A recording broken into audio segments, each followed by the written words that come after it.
대한민국의 대통령제는 이걸로 끝내야 한다. 이거 진짜 비유합니다만 네. 2012년 8.15 기념사에서 개헌 발의를 하려고 했어요. 이게 가능합니까 이게? 청와대에서 못하게 하죠. 개헌 논의를 하지 말라 이래 되니까 그래서 골치가 아픕니다. 대통령을 설득하실 생각은 있으십니까? 아니 대통령이 뭐 만나줘야 설득을 하죠. 개헌 전도사로 나서고 계시죠. 새누리당 이재호 의원님 이 자리에 모셨습니다. 안녕하세요. 안녕하십니까. 안녕하세요. 예. 바쁘실 텐데 여기까지 와주셔서 감사합니다. 아유 반갑습니다. 길은 좀 어떻게 미끄럽지 않으셨습니까? 뭐 넘어온데 약간 좀 얼었으니까. 예. 헌법 개정 개헌 얘기를 좀 해보겠습니다. 바로 예, 본론으로 예. 들어가는 게 좋을 것 같습니다. 일단 국민들 입장에서 개헌 왜 해야 되지 이렇게 궁금증을 가지는 분들이 있을 텐데요. 예. 쉬운 말로 왜 개헌을 해야 된다 그 말씀하실 수 있는지 설명해 주시죠. 87년도 헌법이 절차적으로는 민주주의를 쟁취한 그렇죠. 헌법인데 네. 내용적으로는 그 많은 문제를 갖고 있죠. 이 헌법을 만들 때는 개인 그 소득 1인당 3,400불 정도였습니다.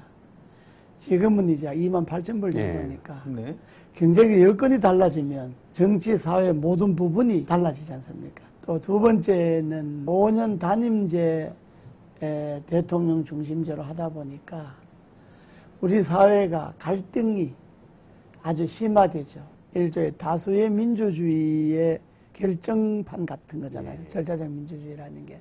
한 표라도 더 얻는 사람은 집권을 하고 한 표라도 덜 얻는 사람은 그냥 야당이 아니라 소외되거나 국정 운영에 거의 제외되잖아요. 승자독식이다 이런 예. 거죠. 그런데 지금은 약자나 소외자를 배려하거나 함께하는 소위 합의적 민주주의를 해야 할 때가 왔지 다수의 민주주의로서 독식을 하는 예. 시대는 이제 좀 지났다 이겁니다. 소수의 의견이나 대선에 진 야당이라 하더라도 그들이 국정에 참여할 수 있는 길을 열려면 현재의 헌법으로서는 안 되는 거죠. 예. 근데 지금 이재호 의원님이 그동안에는 내각제를 주로 주장하셨는데 최근에는 내각제에서 조금 무슨 분권형 개헌론 아니, 이게 좀 그러니까 바뀐 거 아닙니까? 네, 저는 내각제가 아니고 예.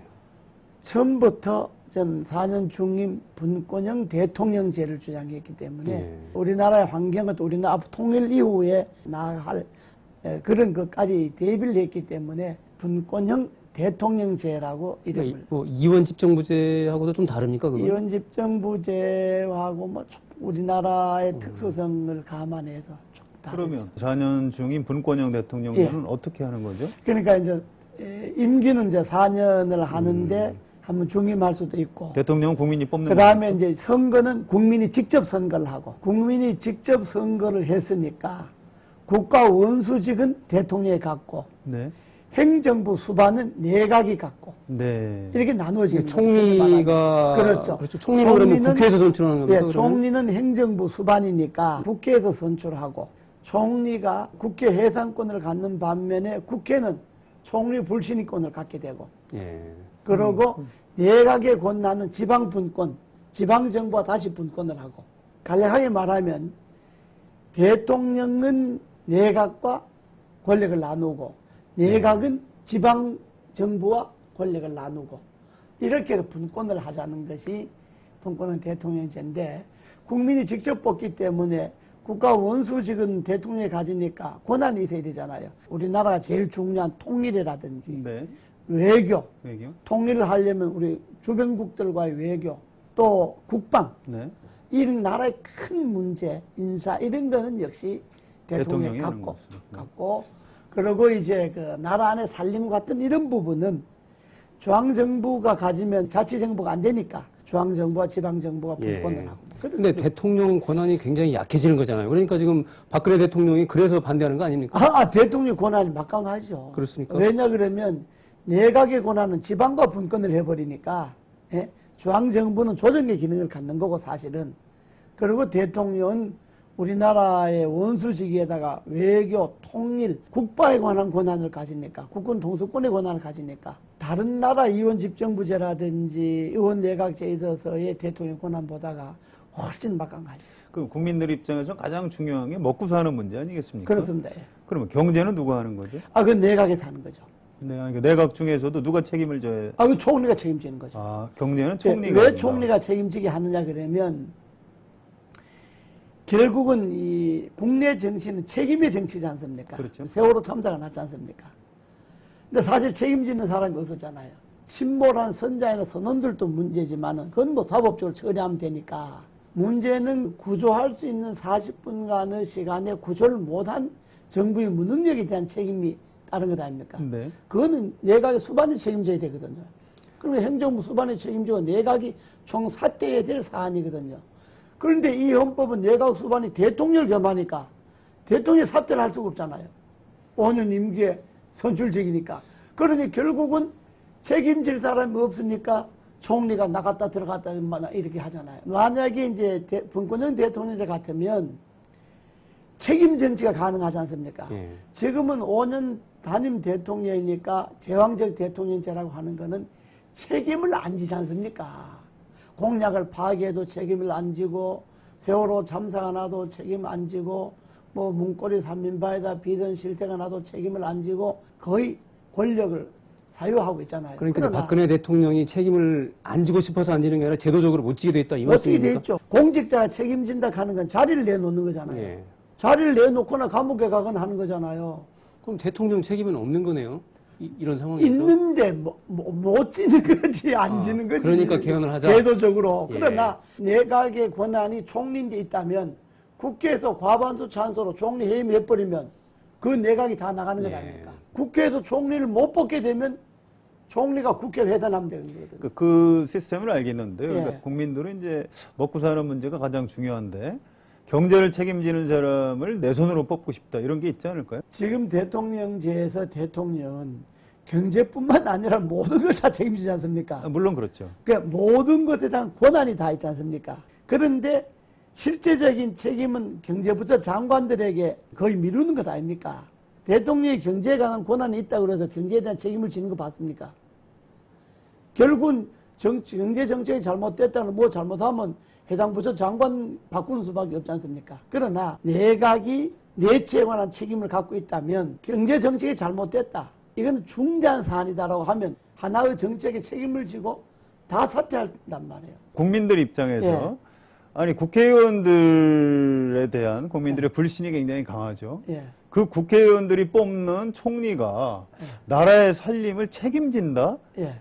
그 굉장히 불안해하지 않을까요? 어느 때 국회의원이 국민들에게 존경받은 적이 있습니까? 5년 제왕적 대통령제 하에서는 5년 동안 여당은 대통령 눈치만 보잖아요. 예. 대통령 말 한마디면 뭐 여당에 그냥 법안 금년에 통과시켜라 그러면 그냥 법안 발의까지 해갖고 그냥 통과시키려고 그러고 개헌 논의하지 말라 하면 그냥 말했던 것도 그냥 다시 그냥 취소할 정도로 막강하잖아요. 그러니까 여당은 대통령 눈치 보죠. 야당 48%를 얻었든 49%를 얻었든 지고 나면 권력으로부터 소외되니까 국정으로부터 소외되니까 5년 후에 다시 권력을 잡으려면 현재 권력과 싸울 수밖에 없는 거죠. 무조건 반대하게 돼 있죠. 반대할 수밖에 없는 거죠. 네. 제도도 있지만요. 대통령의 그 국정 운영, 그러니까 여당을 거수기 노릇으로 부리지 않고 야당과도 대화하고 소통하고 통합을 하고 이러면 되는 거 아니에요? 지금 박 대통령의 문제도 있는 거 아닙니까? 뭐 그건 박 대통령뿐만 아니라 예. 노태우 대통령 예. 5년 하시고 그만두고 감옥 가셨죠. 김영삼 대통령 재임 중에 아들이 감옥 갔죠. 김대중 대통령 재임 중에 세 아들이 다 사법 처리됐죠. 노무현 대통령께서도 형님 문제가 생겼죠. 이명박 대통령도 형님 문제가 생겼죠. 박근혜 대통령 자기 친동생이 또 지금 검찰에 참고인이든 뭐든 조사를 받으러 왔다 갔다 하죠. 측근 문제가 좀 이번에는 좀 측근 문제가 좀 있죠. 그러면 예. 대통령은 자기 주변의 측근이나 실세들이 권력을 남용한다 그럴까, 뭐 국절 뭐 농단한다 그럴까, 네. 그럴 가능성이 있게 되어 있는 거죠. 네, 굉장히 높죠. 자, 첫째 연은 인수해야 되니까 할 일 없죠.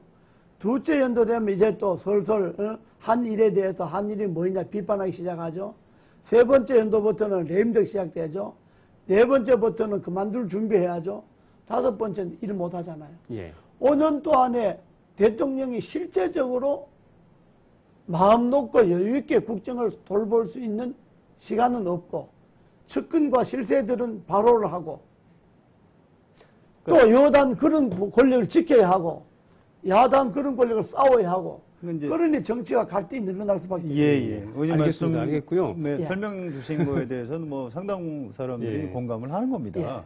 그런데 이제 이런 부분이 있습니다. 지금이 이제 박근혜 대통령이 국정을 운영하고 있는데요.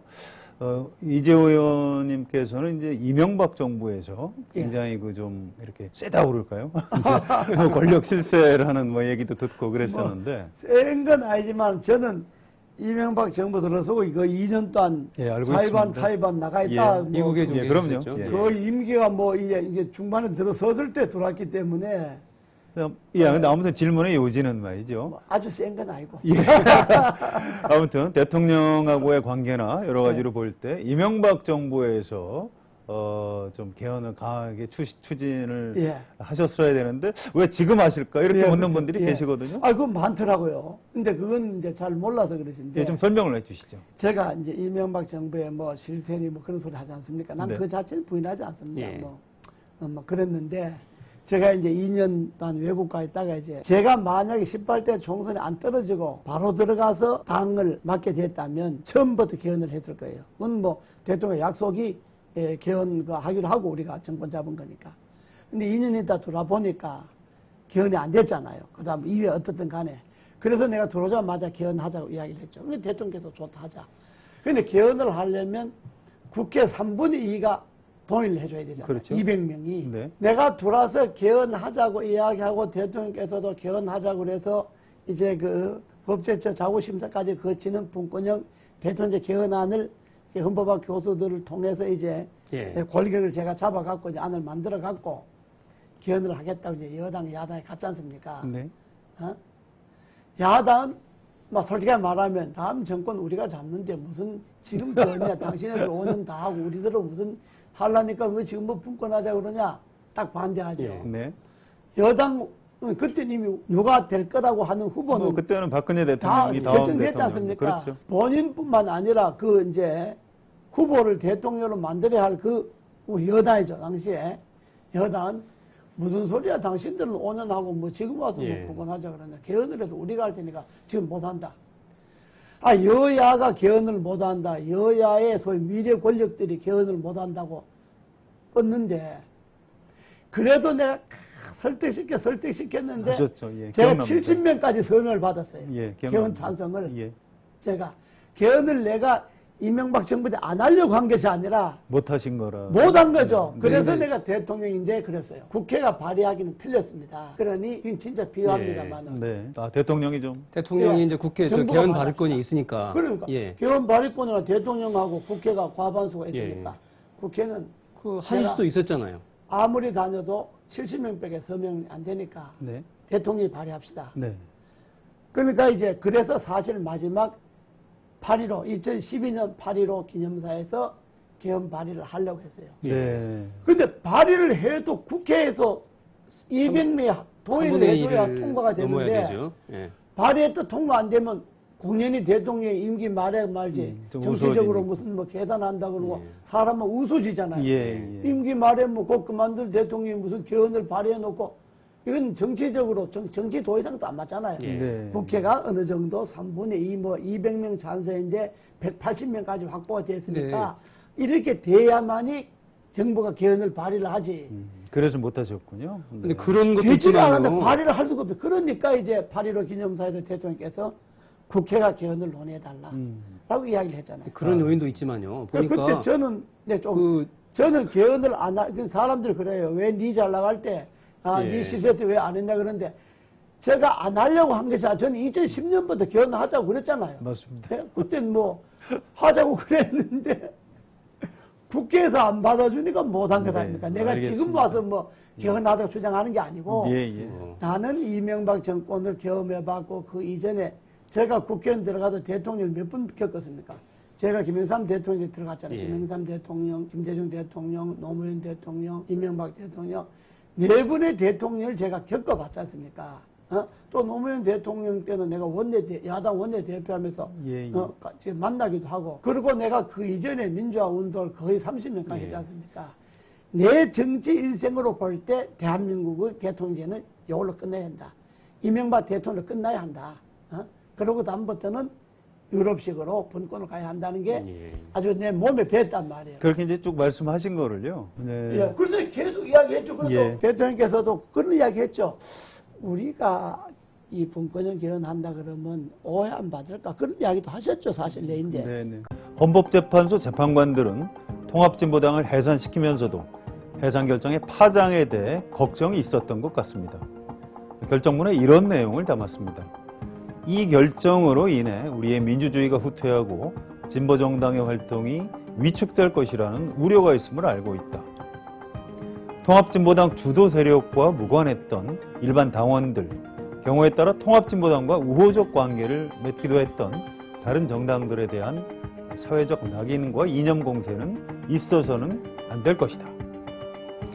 그런데 재판관들의 이런 걱정은 결정 선고 이후에 고스란히 현실로 나타나고 있습니다. 통합진보당 해산 국민운동 본부 이런 단체가 있습니다. 검사 출신 고영주 변호사가 상임위원장을 맡고 있습니다. 이 단체에서 통합진보당 이정희 전 대표, 국회의원 전원 그리고 당원 모두를 국가보안법 위반 혐의로 검찰에 고발했습니다.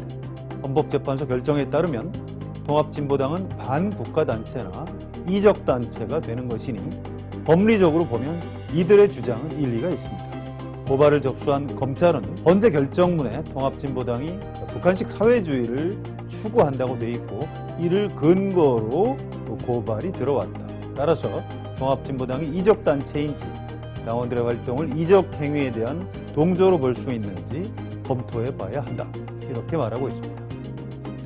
독일에서는 연방헌법재판소가 1951년 독일 공산당 해산 명령을 내리고 관련자 12만 5천 명이 수사를 받았습니다. 또 6천에서 7천 명 정도가 실제로 형사처벌을 받았습니다. 직장에서 해고당한 사람들도 많았다고 합니다. 이른바 빨갱이 사냥이 벌어진 것입니다. 통합진보당은 민주노동당의 후신으로 당원이 10만 명이나 되는 대중정당입니다. 그런데 헌법재판소 선고 이후에 분위기가 심상치 않습니다. 우리나라에서는 독일과 비슷한 일이 벌어지지 않는다 이렇게 장담할 수 있을까요? 통합진보당 전 의원과 당원 모두를 국가보안법 위반 혐의로 고발한 이번 사건 검찰은 과연 어떻게 처리할까? 세상이 무서워져 가고 있는 것 같습니다. 이명박 대통령이나 이제 이재호 의원님께서 나름대로 하셨는데 예. 일부에서는 당시에 그 4대강에 너무 집중하느라 4대강 그 동력을 다 소진해서 그거 하면 덜개고. 그 야당이 4대강인데 개헌 해주겠냐 뭐 아니, 이런 이렇게 비판을 하는 4대강, 분들이 있더라고요. 4대강 하는 팀이 따로 있고, 개헌은 정치팀이 하는 거니까, 예, 그거하고는 알겠습니다. 뭐 관계없는 이제 거죠. 그렇게 자꾸 여쭤보는 게요. 예. 사실 저처럼 정치부 기자들은 개헌 추진한 지 오래되신 거 알고 있습니다. 예. 그런데 일반 국민들은 잘 아, 몰라요. 모르죠. 정말 그래서 모르더라고요. 아니 저분 왜 갑자기 개헌하자고 그러나 예, 이렇게 예, 예. 해석을 하기 때문에 의원님이 직접 좀 설명을 예, 예, 하시는 게 좋을 그렇습니다. 것 같아서 여쭤본 거고요. 그- 네, 좋습니다. 이거 내가 지방에- 개헌의 이제 그 필요성에 대해서는 예. 공감하시는 분도 있고 이제 안 하시는 분도 있는데 현실적으로 보면요. 지금 대통령이 박근혜 대통령이 이렇게 강력하게 반대하잖아요. 여당 대표가 뭐라고 국회 설려고 그러는데 거의 뭐 입을 막아버리고 있지 않습니까? 근데 가능합니까 이게? 아, 이게 좀 골치가 아픕니다. 골치가 예. 아픈데, 내가 지방으로 강연 다녀보면, 예. 지금 우리 선생님 말씀하셨듯이 질문을 해요. 내가 개헌 특강 딱 하고 예. 나면 다 박수 치고 맞다 그러는데 꼭 한두 명 질문해. 당신 옛날에 잘 나갈 때는 왜 안 했냐? 꼭 그런 질문을 해요.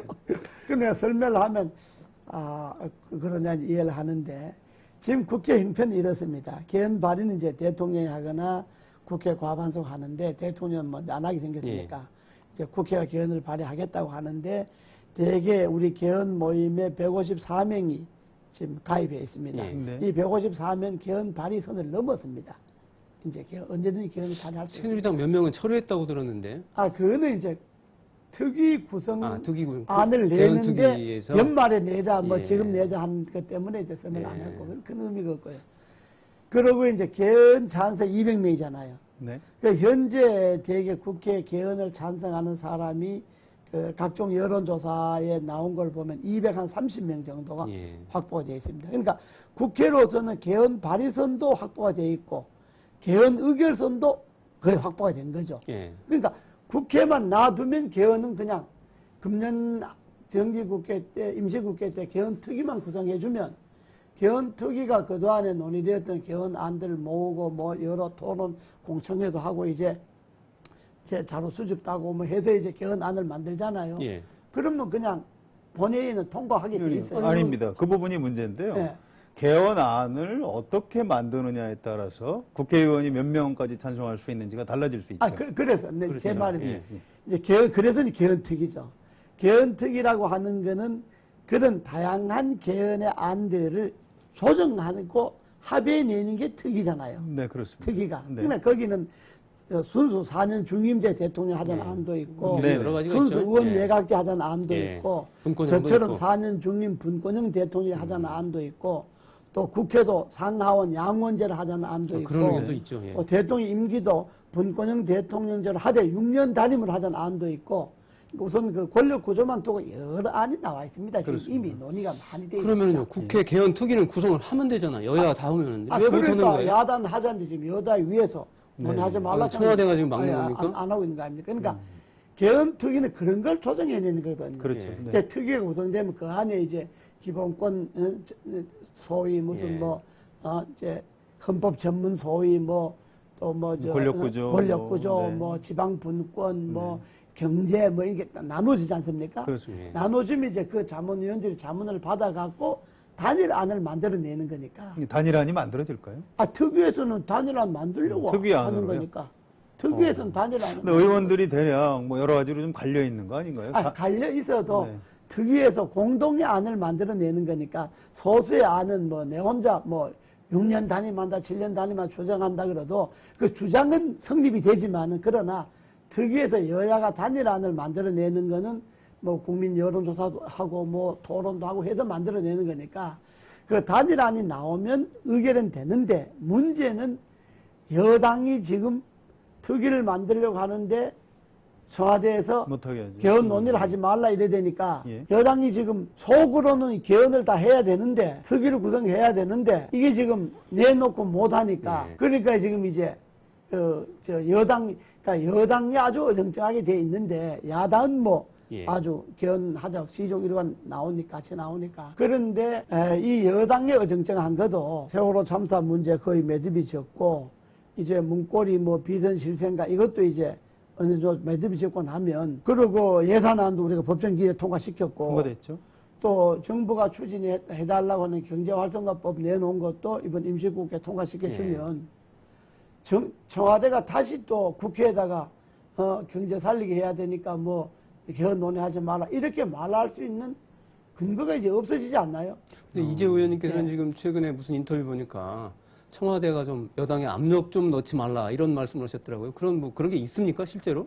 아니 그 개헌 논의하지 말라 뭐 이런 거 공개적으로. 그걸 압력으로 예. 보시는 거고. 아니 왜 대통령 말 한마디라는 게 예. 그냥 참고사항으로 여당이 듣지 않잖아요. 예. 그러니까 여당 대표가 그냥 개헌해야 되는데 그러다 그 다음날 다시 그냥 번복하고. 완벽하게 굴복 선언을 했죠. 예, 그러니까 그게 다 그걸 압력으로 예. 봐야지 뭘로 봐야 되겠습니까? 우리가 예. 볼 때는.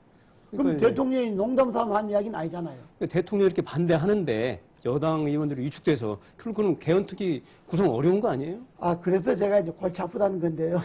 골치 아픈 그러나. 대통령을 설득하실 생각은 있으십니까? 아니 대통령이 뭐 만나줘야 설득을 하죠. 아니 뭐 전화 라인 같은 거 없습니까? 전화도 꺼놓고 있다는 거 아닙니까? 그러니까 그러나 예. 흐름은 정치라는 거는 대통령이 혼자 하시는 것도 아니고 예. 국회 다수의 흐름이 개헌을 해야 된다라고 하는 거니까 이걸 언제까지 외면할 수 있겠습니까? 내년쯤은 될 걸로 보시나요?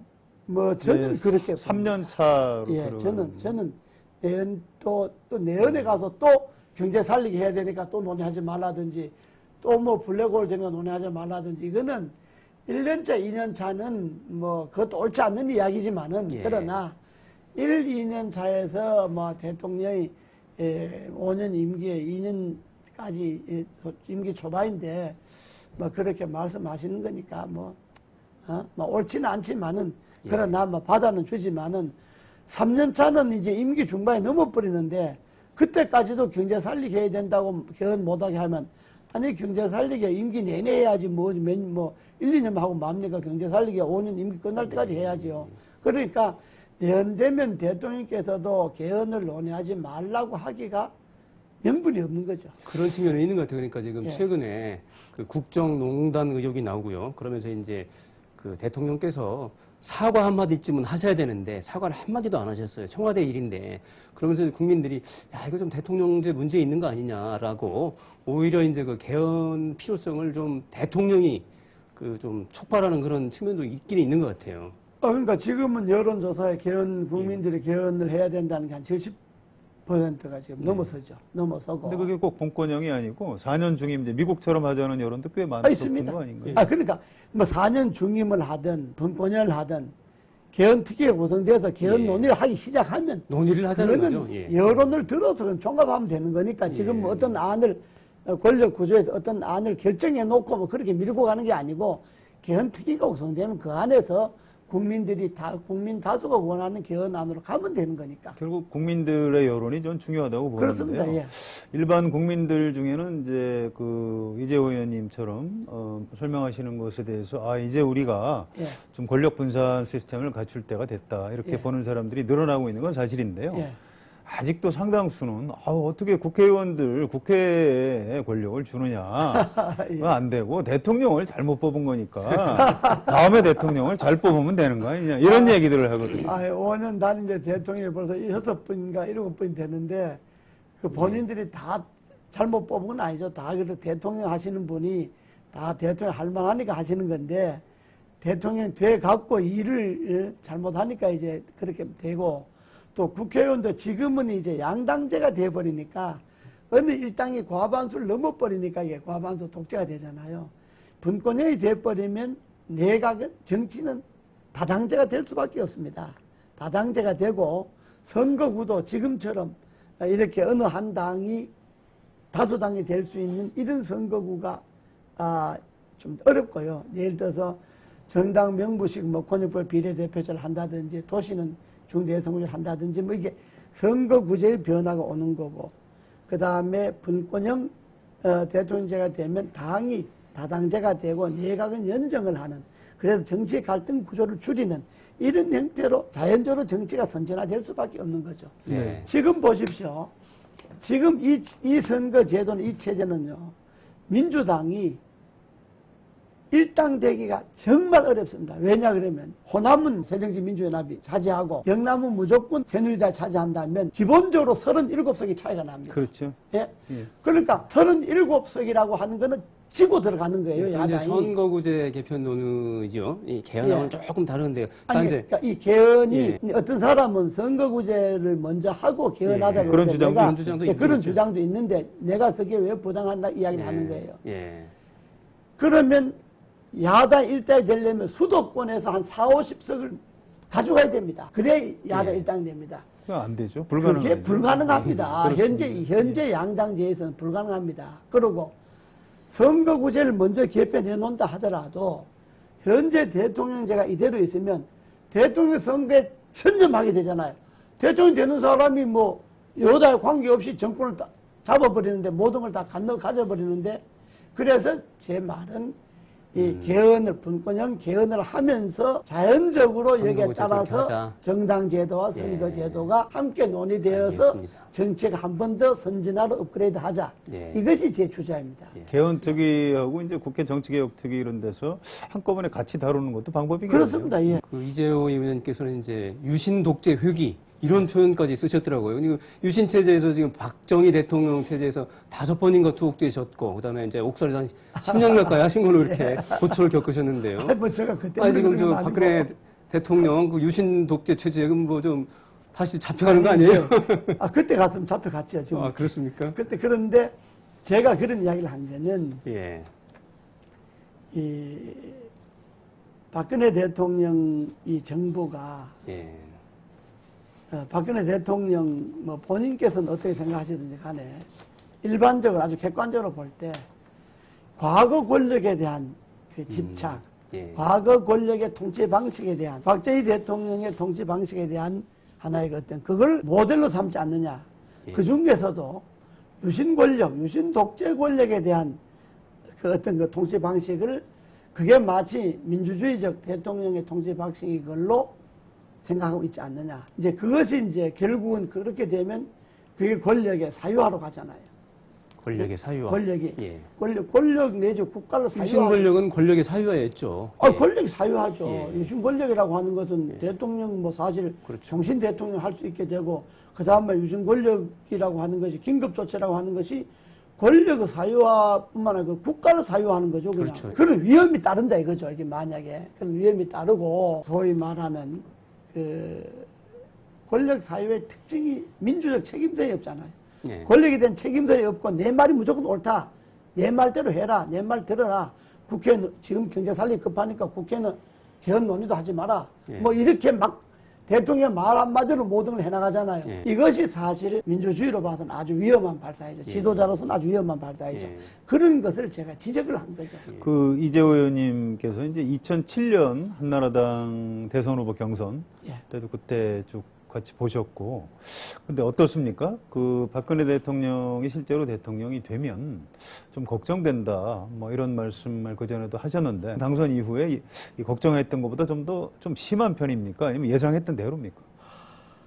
제가 그때도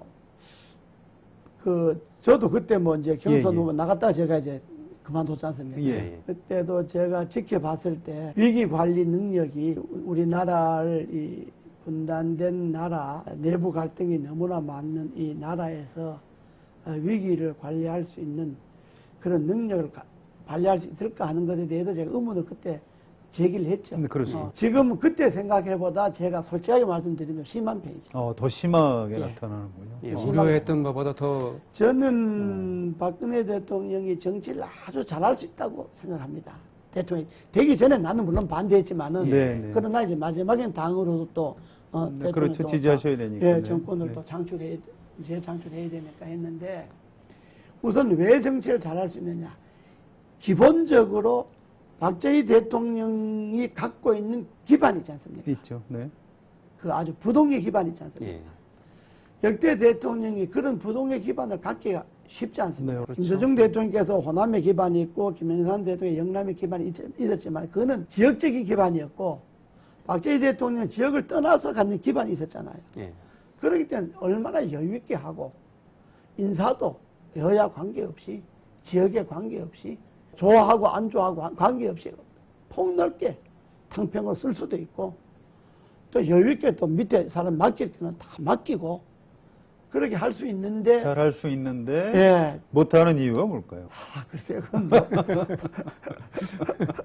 나는 역대 어느 대통령 보다가 대통령 됐으니까 네네. 뭐 되기 전에는 물론 나는 뭐 당으로서야 정권을 창출해야 된다고 이야기했고 개인적으로는 위기관리 능력이 될까라고 의심은 했지만은 그러나 되고 나면 정치를 잘할 수 있는 기반이 된다라고 생각했는데 지금 그 기반을 거의 지금 예. 까먹고 있잖아요. 많이 무너져가고 네, 있죠. 까먹고 있잖아요. 지지율도 뭐 30%로 그건 이제 못한다는 이야기죠. 그러니까 예.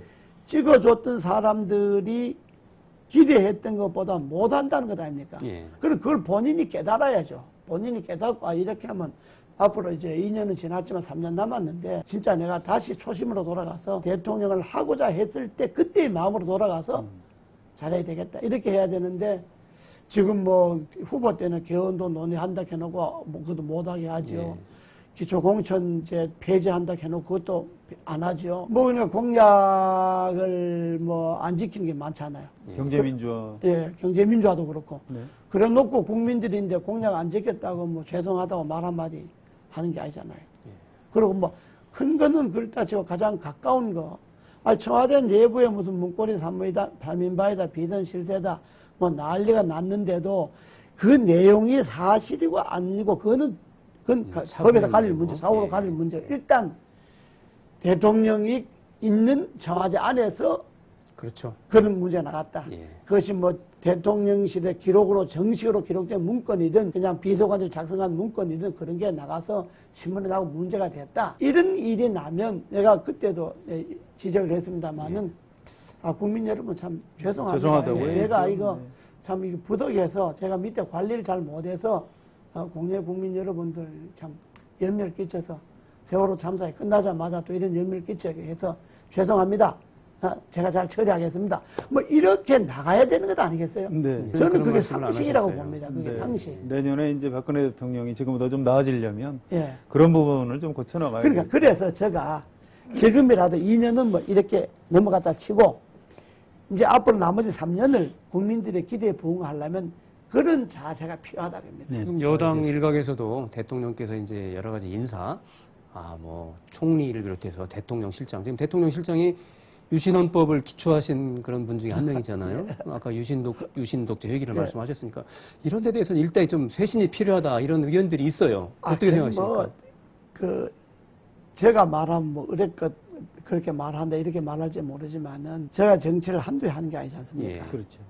저는 제도권 정치는 15대 때부터 했지만은 사실 그렇죠. 제 전 생애가 제야도 그렇죠. 사실 정치 활동이 그럼요. 네. 제야도 네. 폭넓은 의미의 정치고 저희 학교 다닐 때 굉장히 유명한 제야 인사였습니다. 학생운동도 광의의 정치잖아요. 네. 제가 대학 들어가 64년 대학 들어가서부터 지금까지 정치 현장에서 예. 떠나본 적이 없잖아요. 그러면 그냥 정치를 우리는 이 체감으로 이게 하잖아요. 그러면 저도 우리 같은 사람이 볼 때도 이렇게 하면 안 된다 그죠. 예. 먼저 국민들에게 미안하다 그러고 관련되었던 어쨌든 그러니까 사실 여부를 떠나서 이쯤 되면 비서실장이라든지 관련 예. 비서관이라든지 관련 수석이라든지 한번 갈아야지. 예. 그건 뭐 인사청문회 하는 것도 아니고 당장 갈 수도 있잖아요. 예. 갈고 자 저도 대통령 내부터 쇄신해서 이렇게 하겠습니다. 예. 국민 여러분 믿어주십시오. 예. 이러고 나가야 알겠습니다. 이게 되는 것 아니겠어요? 예, 그렇게 좀 기대해 보도록 하겠습니다. 이게 난 답답해서 하는 소리야. 예, 예. 최근 들어서 이제 가장 중요한 정치 현안 중에 통합진보당 해산 결정이 있습니다. 박근혜 대통령은 자유민주주의를 확고하게 지켜낸 역사적인 결정이다. 이제 이렇게 평가를 했고요. 외국에서는 조금 비판적으로 보는 것 같아요. 결정문을 좀 보자. 지금 이런 베니스 위원회에서 이렇게 하고 있는데, 자, 이 사안에 대해서 이재호 의원님 어떻게 보십니까? 제가 지금 그 사안에 한 번도 말을 안 했는데요. 예. 네, 또 정치인이 정치적 현안에 대해서 그렇습니다. 또 말을 안 한다는 것도 또 바람직하지 않고 예. 거기에 뭐 침묵하는 것도 말은 말이지만은 나는 뭐 헌재가 8대1로 결정을 해놨으니까 일단 그 책임은 통진당 내부에서 원인을 제공했다 이렇게 봐야 되는 거니까 그건 뭐 현재 결정대로 존중을 해야 되는데 그러나 대통령께서 그렇게 말씀하시는 거는 그거는 가뜩이나 이제 소위 사법부, 입법, 사법, 행정이 소위 상권 분립이라고 하는 것을 뭐 의견은 말할 수 있지만 그러나 대통령 자리에서 그런 코멘트는 그게 과정 바람직했겠는가. 그냥 가만 계셔도 뭐 충분히 헌재의 결정 뜻을 존중한다는 걸로 되는데 예. 그걸 자유민주주의를 위기에서부터 구했다. 그럼 우리나라 자유민주주의가 통진당 정도의 위협에 흔들릴 정도가 되면 이 나라가 이게 되겠습니까? 네. 이 자유민주주의라고 하는 그런 뭐 세력도 있긴 마련이죠. 그 더구나 분단되어 있는 데서 뭐 이런저런 세력들이 있는데 그냥 법에 따라서 걸리면 뭐 또 심판하고 뭐 하고 그야말로 자유민주주의적 법 체계 안에서 뭐 하면 되는 건데 그러나 대통령 그 위에 서야 하잖아요. 그렇죠. 그 위에 서서 다 제도권 속에서 자유민주주의를 풍성하게 하려면 이것저것 다 포용해갖고 그야말로 뭐 큰 울타리만 넘지 말고 큰 울타리 안에서 작은 울타리에 뭐 넘든 넘어지든 얼마든지 하더라도 큰 울타리만 넘지 않으면 된다. 그러니까 대통령께서 큰 울타리를 쳐야지. 예. 큰 울타리 안에서 일어나는 작은 일에까지 이야기할 필요가 있느냐. 그런 생각이 들고 네. 그러나 이제 통진당이 헌재 결정에 대해서는 뭐 현재 결정대로 받아들여야 되지 않느냐. 그런 문제 제기가 좀 있는 것 같아요. 이제 법의 영역과 정치 영역이 있지 않습니까? 또 그다음에 이번에 국회의원들까지 이제 자격을 상실하게 이제 결정을 했거든요. 그래서 이제 법의 영역과 정치 영역 여기서 이제 과도하게 사법적 판단이 정치적 판단을 제압하고 좀 그 뭐라 그럴까요? 그런 부분에 대한 문제 제기가 있는 것 같아요. 영역과 관련된 문제. 그건 뭐 그런 점에 대해서 여러 견해가 있을 거예요. 예. 여러 견해가 있는데 이제 그 통진당 사람들도 이제 좀 반성해야 될 거는 우리나라가 이제 분단이 되면서 예. 6.25 전쟁이라는 걸 겪고 전쟁 과정에서 또 얼마나 많은 사람들이 또 죽어갔나요.